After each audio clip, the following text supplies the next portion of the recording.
Now, we were talking about the battles and the scrolls. I didn't bring over the book from the other office now.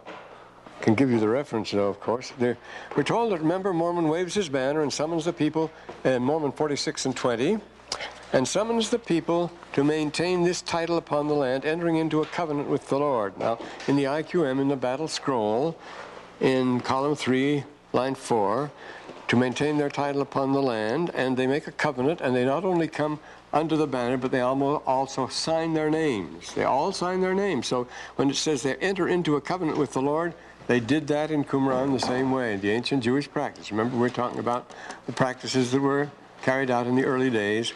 Before the temple fell, when the temple fell in the days of Lehi, that ended everything. See, the rabbis didn't like the temple. They didn't want it to come back. They went, the first thing they did, the learned men went and asked the emperor after Vespasian for permission to found a school at Jamnia across the Jordan, and he gave them permission, and that was the first rabbinical school. And the rabbis aren't priests. They teach the rabbinical learning, which is another thing. They don't have the rights of the temple anymore. So, but these people were the covenant people, and they signed up back in those days. And the people run to the banner in their armor in the 21st section, and they do that in column 4. Line 6 the same way. When they rush to sign up, naturally they put on their armor, they have to be armed. Rending their garments in token or as a covenant. That's a very important thing, at rending their garments. This custom of rending the garments and the story of the two garments we'll come to presently isn't found in the Old Testament. See, in the 21st verse, they tear their garments. Now, there's recently an article by Jonathan Z. Smith called The Garments of Shame, in which he discusses this old Jewish custom of coming and rending your garments and putting them in a pile and stamping on them. And you say, may we be trampled on if we break our covenant. That's exactly what they do here. Remember, they do the very same thing. And so the garments of shame.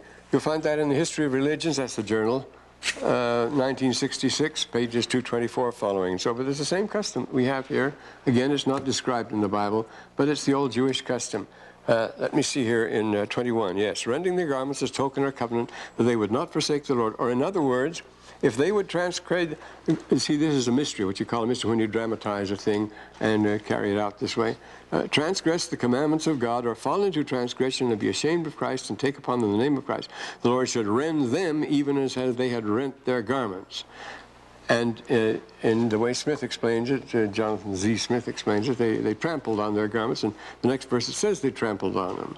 And they cast their garments at the feet of Moroni, saying, we covenant with you. May he cast us at the feet of our enemies, even as we have cast our garments at thy feet. So the garments of shame are both torn and they're stamped on. The two things they do here. But the tearing of the garments is a very interesting thing here. Again, there's no mention, well, we'll go on with the story here. The rending of the garments takes us back to the garment of Joseph, when he was outcast and despised of his brethren. He tells us this story. Moroni tells us this, Moroni tells us this story. And he recalls an old tale that was known to the Jews, that they knew all about it, you see.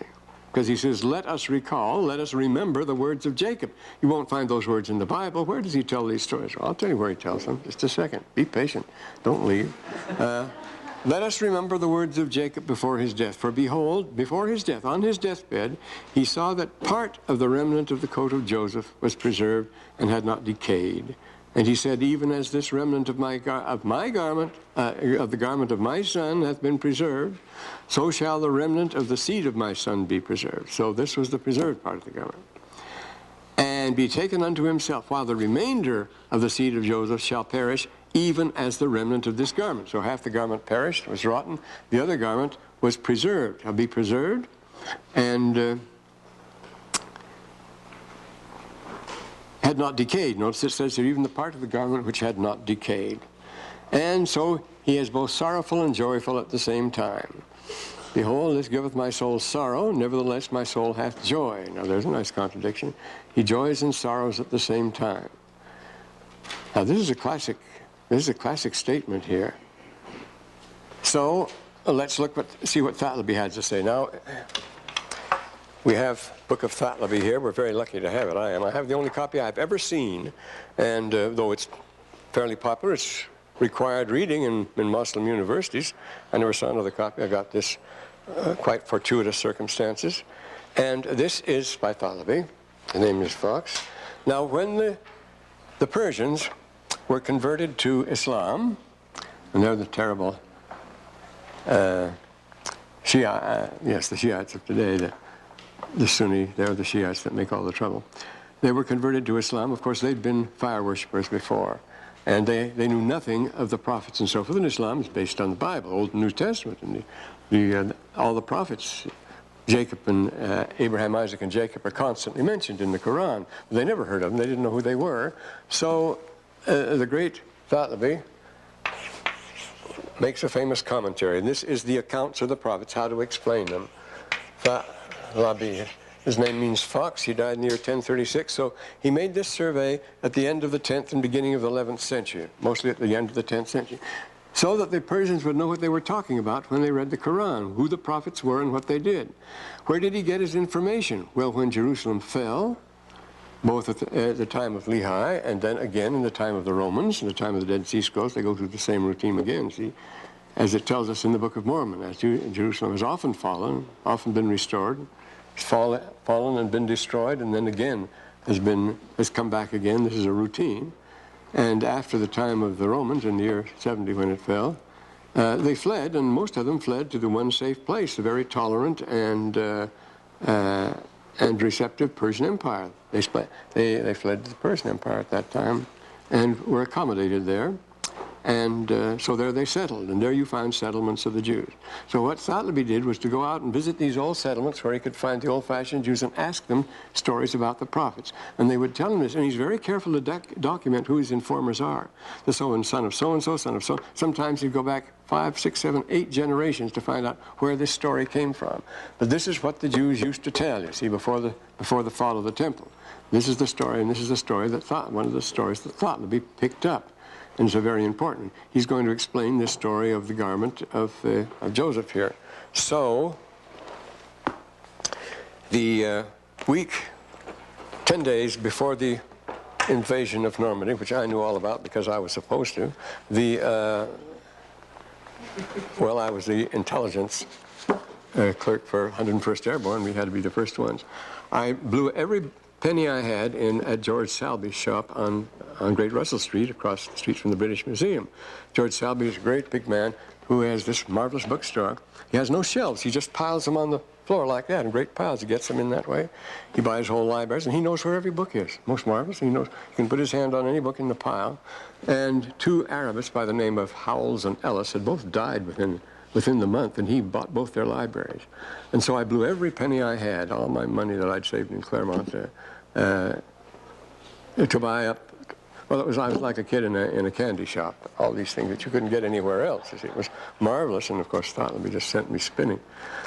And the interesting thing is, I gave him a check for everything I had.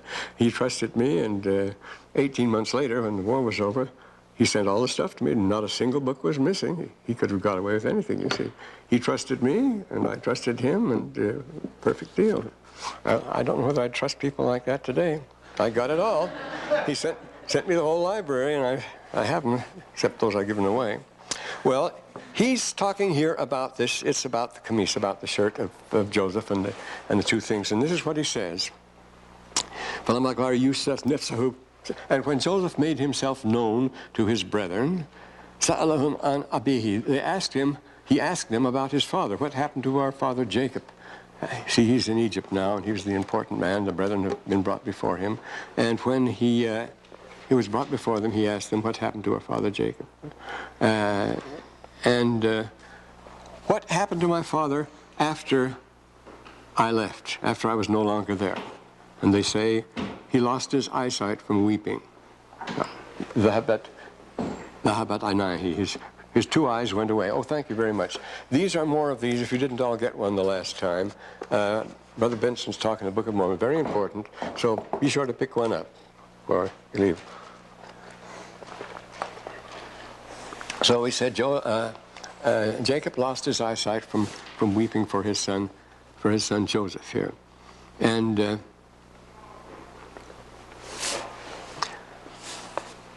And then Joseph gave them the garment. He had the good half of the garment with him, because that's the part he clung to and still wore, you see. So Joseph handed them the garment. It's called a kamis. Our word chemise, shemi and so forth, comes from that. The word is kamis that's used here. Amis is a kamis, the garment. So he gave them his garment, and now we talk about this garment. And this garment was the garment of the Garden of Eden. It had the weave. It said it had the pattern, the nesj. It had the pattern of the Gehenna. That is the Garden of Eden. The garden is simply paradise. It's usually rendered just as paradise before man fell. And Kanafi, and it had in it the spirit. It had in it the breath of the garden. This is important. They believe that garments retain their odor. A person would come to you and say, "You come from Cordoba, let me smell the air of your garments." And I may enjoy Cordoba. The idea that the air is more important than water with those. They always talk about the air of a place before they talk about the water. I guess because they didn't have any water. Had varieties of air. But of Gehenna. And so that it never rotted. See, it used the word decayed. He saw the part that never decayed. And this garment, the half he had, was the part that said, never rotted, never decayed, and its threads never deteriorated. And that was its true state. It kept its true state. It says here, remember, he saw the garment. There were two parts, you see. The garment that had not decayed, the part of the remnant of the coat of Joseph which was preserved and had not decayed, whereas the other half shall perish even as the remnant of this garment that was decayed and rotten. And we'll hear about that one in a minute here. And that's which was not decayed. And he gave it to them, and Joseph gave it to them. Joseph gave that garment to them. Different syntax from ours. Joseph gave that garment to them. Now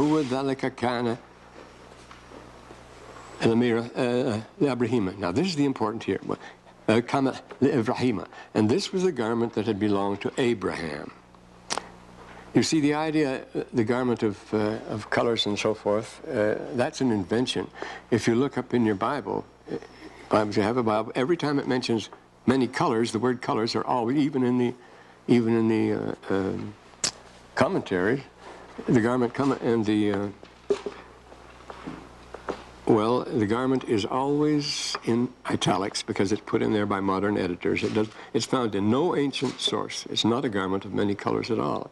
It's a garment of certain marks is the term that's used here. Well, we'll see what it is in a second.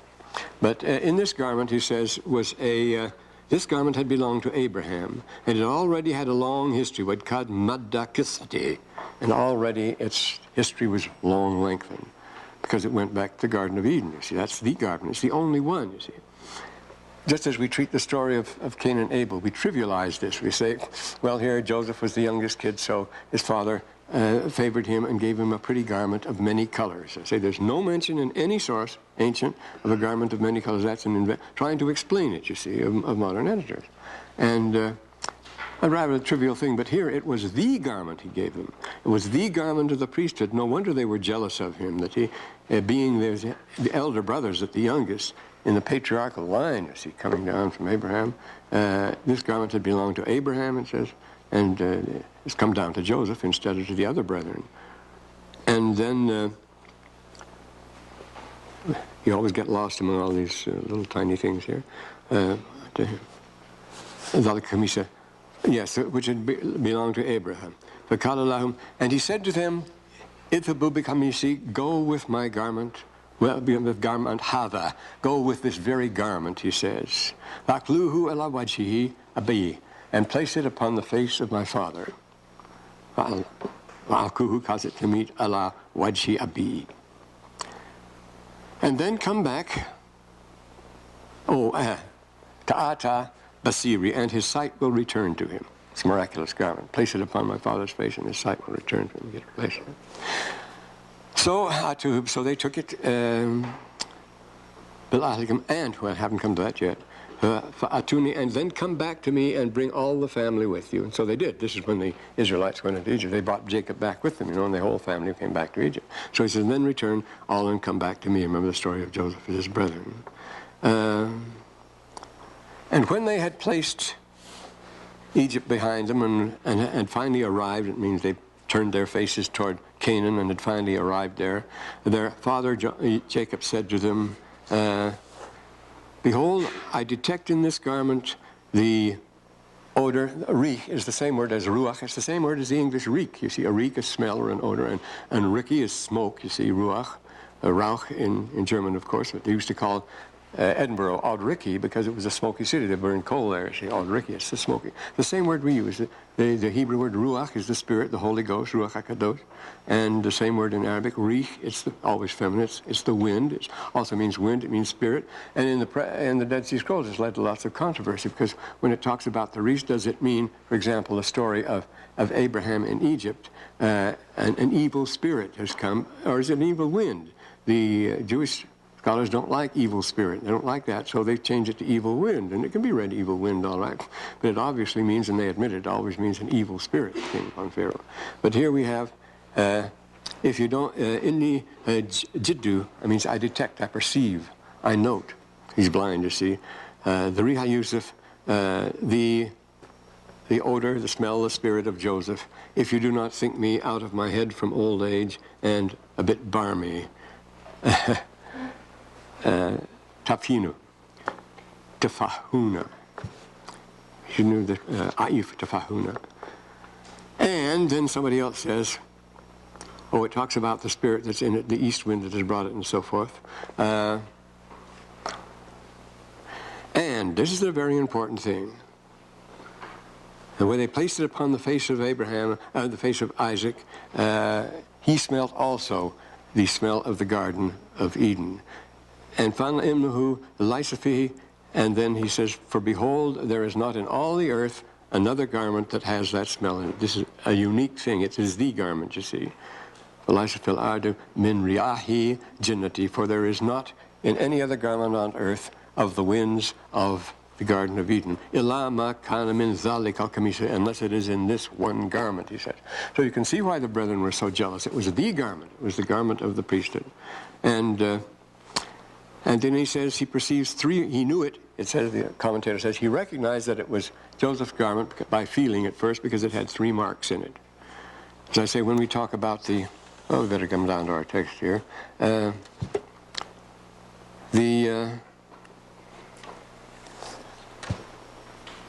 Oh, I thought it'd be here. Now the terms for, I've told you that, the garment of many colors, what they translate as coat of many colors, is first katonet. Our word cotton is related to that. Katonet is cotton shirt, a shirt. The Hebrew is katonet pasim. Now pasim, they say, it means it reached down to his wrists and his ankles. That's what it meant. What the Hebrew actually tells us, it was pasim, means of adequate length. A garment which is pasim means a long garment which reaches down to the wrists and to the ankles. And quite different, you see. Pasim, there's no much color there at all of any kind. The Jerome of the Vulgate says it was a tunicum polymetam, and polymetams mean worked very subtly with extra threads, extra markings. Works. Polymetam means with many. Polymetam means extra thread work, special embroidery, a special technique. And the Greek is kitona poikilon. And poikilon means tattooed, means also embroidered, it means elaborate work. The derived term is poikilon is of various colors. It means with spots or dots, but it means with marks on something. In every case it says he knew, but here it says he knew it because it had 3 marks on it. He recognized it from the marks. And of course, they couldn't have been colored marks because he was blind when he felt the marks. And he recognized it as belonging to Joseph, to his son Joseph. And then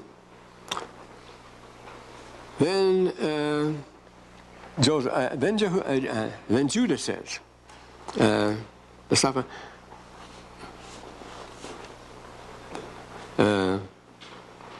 Asafana, La Safana Yadhabu Bechamisi, let me be the one to take the shirt. It was I who took the shirt, which was dipped in blood, which had been, remember he took the blood, dipped in shirt, to Jacob. And it was I who reported to him that Joseph had been eaten by a bear, and that's what caused him such terrible sorrow, you see. Therefore, to atone for that, he says, let me be the one, I'm just so close together, to take the sound part of it. He asked Joseph. See, this introduces here, another source tells us that it was Jacob, that it was Judah. I'll get this right. Monday morning's an awful time. All the meetings on Tuesday. Sunday school lesson, priesthood lesson, fireside, all at once, and then no sleep. It was I who took the shirt that dabbled in blood and gave it to Jacob, and made him cry his eyes out. Therefore, it should only be right that I should be the one permitted, he says to Joseph, to take this whole part of the shirt to him, that his rejoicing in receiving it may be as great as his sorrow was in receiving the other. Wasururuhi ba'di al-huzni, and sorrow would follow, and joy would follow sorrow. Notice in the same sense that his joy would be as great as his sorrow was, and joy would follow sorrow. And as he says here, and he says, behold, it giveth me sorrow, nevertheless my soul hath joy. See, joy follows sorrow. It's the same story here he's telling here. And the only person that reports this anywhere is Thotlebi. You won't find it in the Talmud, you won't find it in the Midrash or the Mishnah, and you won't find it in the Bible. Where did Joseph Smith pick it up? He tells us it was an old story familiar to the Nephites. He says, let us remember that. He says here, not only let us remember, and he says, you really call the words of Jacob when this happened. His soul has sorrows. So he's telling us the same story here. Now let's see what he left out here. And it's the rending of the garment too. Oh, the garment was rent. There's no tradition anywhere that the garment was rent, except the Arabs again have it. A famous story. A student was working for a master, and as an apprentice, and they said to you, does your master feed you well? Does he care for you well? And then he says, verily, if my master owned a house full of needles, and Jacob came to him and begged for him the use for a needle for 1 hour, that he might sew up the torn garment of his son Joseph, he would refuse to lend it to him. That's the kind of a man I'm working for, you see. But the point is, it takes for granted the torn garment that Jacob wants to sew up, that Joseph's garment was torn in 2 parts.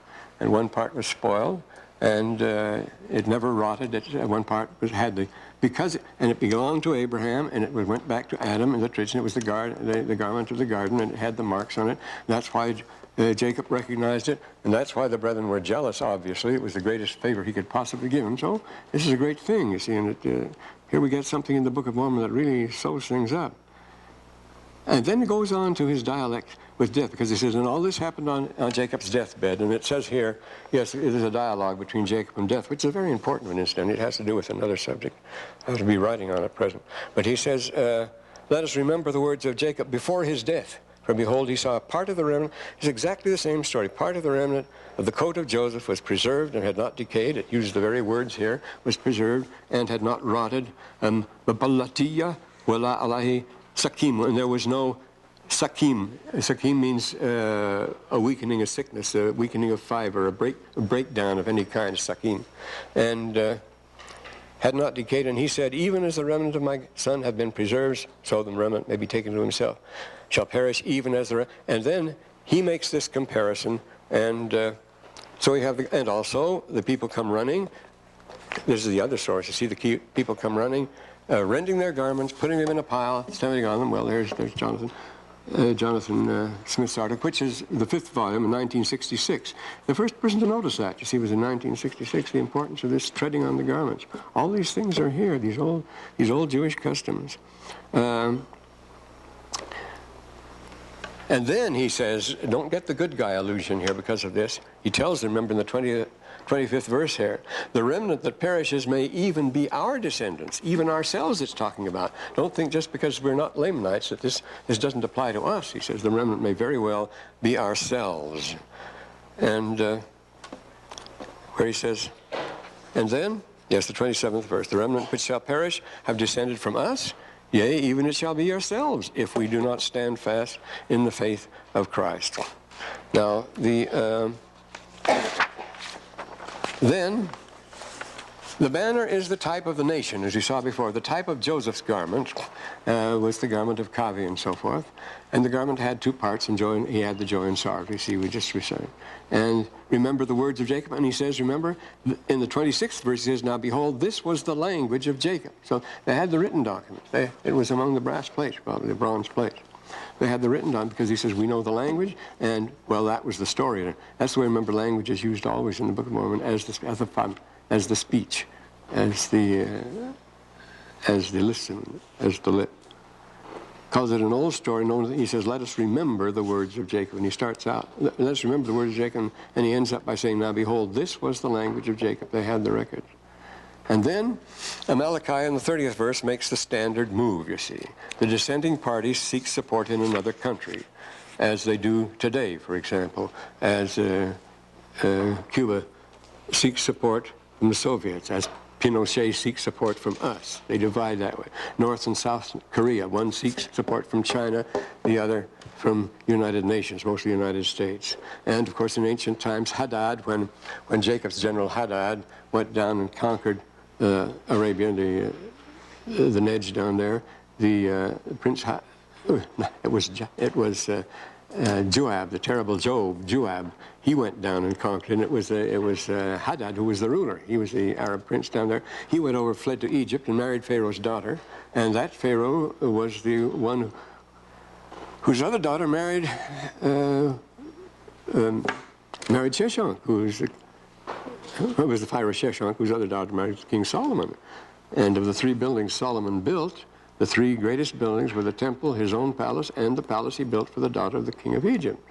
And she married him, and they were both sparring to get Egypt's support, you see, in this division. So Hadad, when he caused the trouble, he went and married another daughter at the court of Egypt and started stirring up trouble for Solomon here. So this always happens. You go and make an alliance with a stronger nation, then there's trouble. Amalickiah, in the 33rd verse then, Amalickiah skips out. It's too much for him. Notice he's in the minority, definitely. And it says people don't like him anyway. Notice the 29th verse. He saw that people were actually, he saw that his people were doubtful concerning the justice of his cause. He hadn't convinced them completely, you see. It came to pass that when Amalickiah saw that the people of Moroni were more numerous, so he wasn't the popular party anymore, and that his own people were doubting it, you see. See, he got the message and he skipped out. He's an opportunist and a very shrewd man. You see what he's going to do. Moroni thought to cut off the people. He didn't want them. The one thing he didn't want them to do was go and join the Lamanites, of course. This was a standard procedure, as we see. Go get stronger and stir them up. The Lamanites were more fed up on war than the Nephites were. They didn't want any at all because they'd lost it to Moroni. And he knew that Moroni knew that he would stir up the Lamanites to anger. He didn't succeed in doing that, but he got the king on his side, and then the king started stirring things up. Then all he had to do was bump off the king and take over, see what happened. Typical plots, and cause them to come to battle against him. So if Amalickiah goes out and gets the Lamanites with him, we're going to be in real trouble, and that was very alarming. Therefore, the only thing he could do, he says, was to march out and cut off the course of Alma in the wilderness as quick as he possibly could, while he's still in the wilderness, before he's made contact with the Lamanites. And it came to pass that he did according to his desires. And he skipped out with a small band. He wasn't able to get away. They were cut off. He skipped out and fled with a small band. And mind you, of Marcus, people like that. We have dictators do this all the time. What do you do with the rest of them? The ones that had surrendered, that he had cut off. The real troublemaker and a small number of his men, they got up over and they did join the Lamanites. But what was Moroni? Now Moroni had plenary power. He could do anything he wanted during this crisis, you see, until the issue was settled. And we're told that Amalickiah's own people were doubtful, see, at that time, were doubtful as to the justice of their cause. So they're not going to make much trouble. They're going to surrender willingly, and they do, you see, because they had doubts all along. Only a few held out, and they were still the enemy under arms. They refused to make any concessions at all, you see. So the battle went on as far as they were concerned. They continued fighting. He wasn't slaughtering prisoners of war or executing them or anything like that. He was just continuing the battle, as he does later with Zarahemnah. So he does it here. The battle would continue until the opposition was stopped. Whoever wanted to stop, he says, was free to do so. I say this was not the killing of prisoners of war or anything like that. Who would not enter into a covenant to support the cause and see they were still, in other words, if you don't surrender, if you don't sign the surrender, you're still in war. And he caused them to be put to death, and there were just but few who denied it. They were out. See, the point is, they were out to rouse the Lamanites and had only to surrender to be free. Only a small number still held out. But it was a very dangerous situation. He took this desperate action, and they did overwhelm those that were overwhelmed. But I say, all you had to do was drop your sword and you're all right. They wouldn't do it. And then he planted the standard of liberty on all the towers. And question again, is he forcing people to be free? I used to say Ernest Wilkinson was going to write a book on free agency and how to enforce it. He was doing that time. But what he did give them was peace. But it only lasted 4 years, and then all hell broke out again. See? It was not a permanent peace. Things are still very tense here. The Constitution of Benjamin and Mosiah guaranteed absolute freedom of speech and opinion, and so they were able to continue here with much peace and rejoicing. Now we have an extremely interesting note here. On the next chapter. There were some who died with fevers, which at some season of the year were very frequent in the land, but not so much so with fevers because of the excellent qualities of the many plants and roots which God had prepared to remove the cause of disease to which the men were subject by nature of the climate. It tells by nature of the climate there were certain diseases, especially fevers in the land.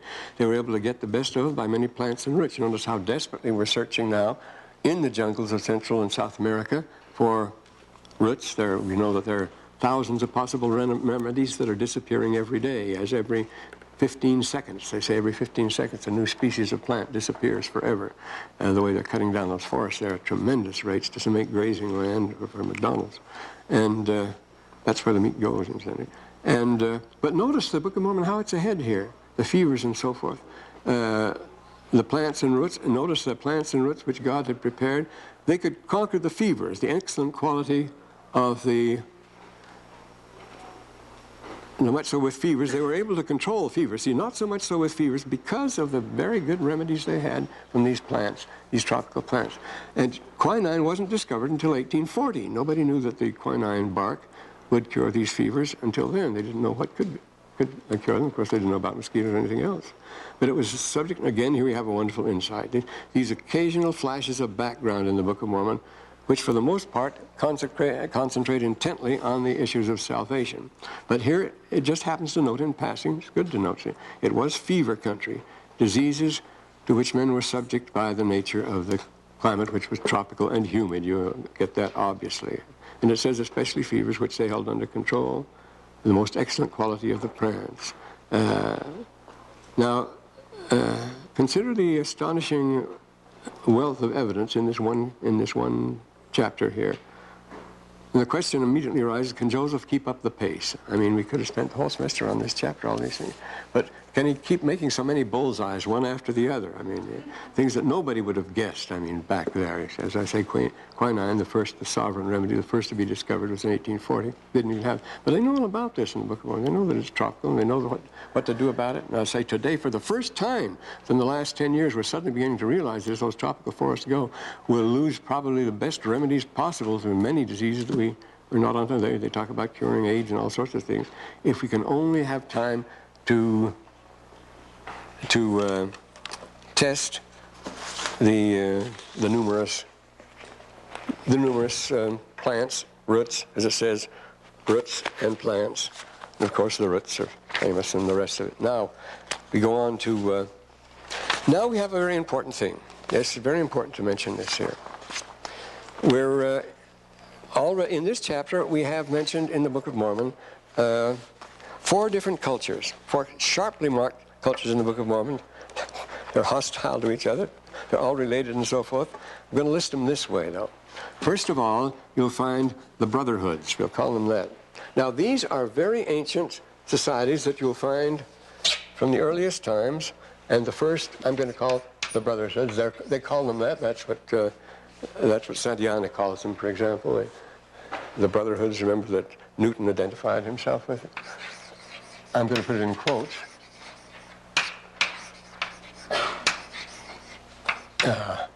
This is the first kind, and you recognize them in the Book of Mormon. I say they flourish. They're the Rechabites. Remember the Rechabites, the people that flee out in the desert, but they don't flee just for disorganized, just to become desert wanderers or food gatherers or anything like that. They're organized, and they form a closed society. And of course, this is Lehi himself and Nephi and Mosiah. They leave, and Nephi, remember, leaves as soon as they land in the New World, goes out. But they're very well organized. They build a temple. They keep the ordinances and so forth. They're a brotherhood, brothers and sisters. And it tells us how they lived, and it describes their act by the waters of Mormon. It describes the waters of Mormon so beautifully. And then there's an ecstatic passage about the waters of Mormon, and there's just such a passage in the scroll about the beauties of the place where they went out to settle, and they... And it mentions the trees that grow there, the groves, how beautiful are they. You remember the waters of Mormon, it keeps repeating, and the trees of Mormon and so forth, because there's salvation there. And the people of Ammon the same way. The people of Ammon, very well organized, they're living the gospel, they're living the gospel itself. There are subdued minorities that are described in the Book of Mormon. They never dominate in the Book of Mormon as the humble followers of Christ. Remember, there are always a few humble followers of Christ. Well, you find these everywhere. You find the Egyptian phylae. The knowledge of Egypt is not general. It was not known to them. It was always reserved to the phylae of priests, certain groups of priests. The Sau, they call them the Sau. Well, a beautiful example of that is from the tomb of Pelosiris. It's as I say, in that passage you'll find a couple of dozen passages right out of the Old Testament. Yet it's way back earlier than... they won't accept that. Lefebvre, who made a thorough study of Pelosiris' tomb, said it was just a coincidence. Just a coincidence. They talk the same thing. But the fact is, the Egyptian priests were organized, you know, and the knowledge is secret. There are things, they have ordinances in which you enter. It's not all secret. They preach the gospel and so forth. But there's certain knowledge they keep to themselves, and they don't shout from the housetops. And this is the knowledge that you get. Incidentally, each of these four kinds, I have written more than one article on each one in Gentile journals. And on this one, I would certainly say the 40 days, the 40-day ministry, Evangelium Quadrigendiarum, study in the Revue de Qumran, on the Qumran Society is just such a society. And then we have we have other cases, the 40-day ministry of Christ. See, when Christ came, during the 40 days after the resurrection, we're told he taught the apostles in secret. He taught them in secret before, remember? They say, why do you speak to us openly? He says, you speak to all the rest of them in parables.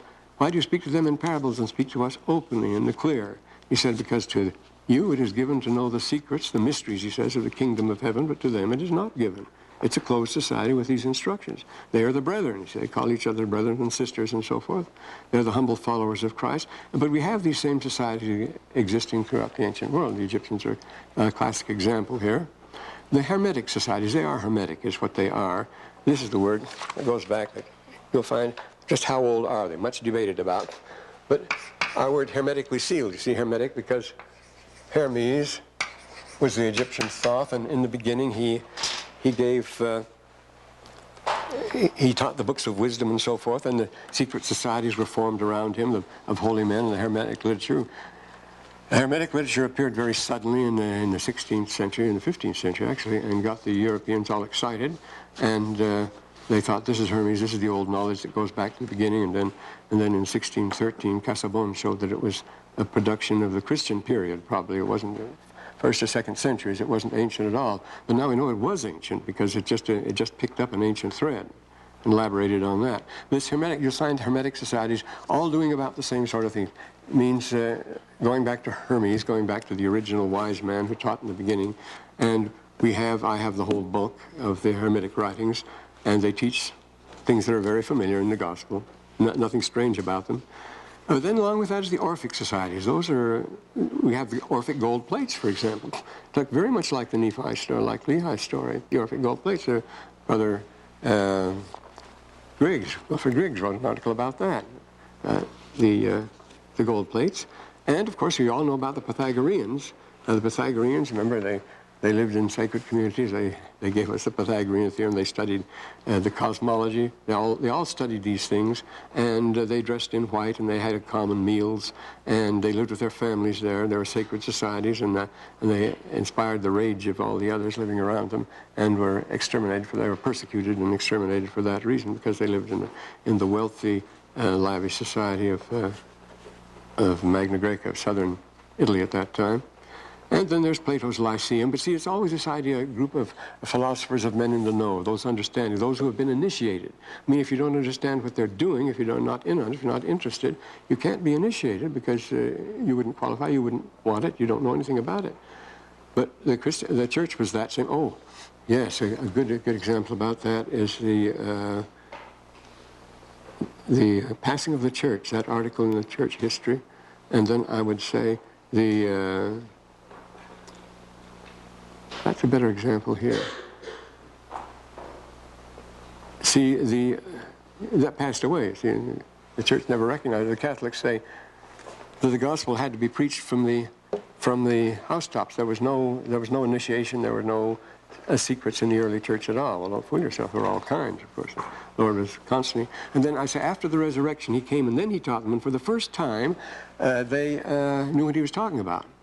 And they organized as he told. And then it says, and remember, both in the Book of Mormon and 3rd Nephi, and at the end of Mark there, he told them, beginning with Moses and the prophets, he laid all the scriptures open to them. Then for the first time their eyes were open.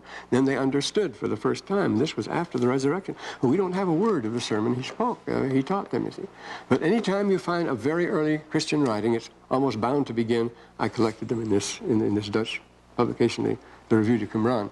Oh no, that's the Companions of the Cave.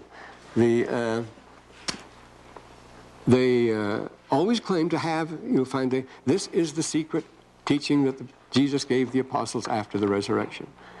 We have that knowledge, and the people that have that knowledge call themselves agnostics, the knowers. You see, our word know the same way. K-N-O-W, this is G-N-O-W. They're gnostics. So gnostics are this kind. They're fake hermetics. They're fake brotherhoods. They did everything to fake it. And of course, we have a great literature. See, the 2nd century is the century of heresy. It's not the century of enlightenment. Epiphanius has listed 88 sects of that time of Gnostics. Each one claiming that it was the original church founded by Jesus, and it was based on the knowledge that he gave the apostles after the resurrection. That secret knowledge, they were the Gnostics. But this recognizes the existence of the brotherhoods always, you see.